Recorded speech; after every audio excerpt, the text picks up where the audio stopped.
Railway budget குறித்து பொதுமக்கள் தெரிவித்த கருத்துக்களை இப்போது பார்க்கலாம். நாங்கள் சப்போஸ் இப்போ நாங்கள் அப்ளை பண்ணால் எங்களுக்கு லோயர் கிடைக்க மாட்டோம், மேலே அப்புறம் கொடுக்குறாங்க. இது இந்த மாதிரி இருக்கும்போது நல்ல ஒரு ஸ்கீமே, இதை நாங்கள் வரவேற்கிறோம். சப்போஸ் ஒரு மாதம் முன்னால் நம்ம புக் பண்ணுறோன்னா டெஃபினட்டாக லோயர் பர்த் கிடைக்குமா? எனக்கு அதான் டவுட். அதனால தான் இப்போ உடனே அங்கே வந்த புக்கிங்.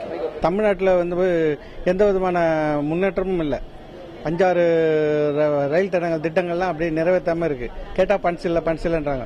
இப்போ பட்ஜெட் ஏற்றி மட்டும் என்ன சாதிக்க போறாங்கன்றது ஒன்றும் தெரியல. ரயில்வே பட்ஜெட்டில் அறிவிக்கப்பட்ட எல்லா திட்டங்களுமே அடுத்த நிதியாண்டிலிருந்து தான் ஆரம்பமாக சொல்லப்பட்டிருக்கிறது. அதுவும் எங்களுக்கு மிகுந்த வருத்தத்தை தருகிறது. ஆள் இல்லாத லெவல் கிராசிங் படிப்படியாக குறைக்கப்பட்டு 2020 ஆள் இல்லாத லெவல் கிராசிங்களே இருக்காது என்ற நிலை வருவதையும் வரவேற்கிறோம்.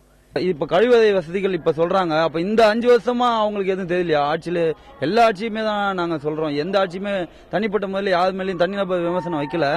மாற்றுத்திறனாளிகளுக்கு பண்றது ரொம்ப நல்லாவே இருக்குது.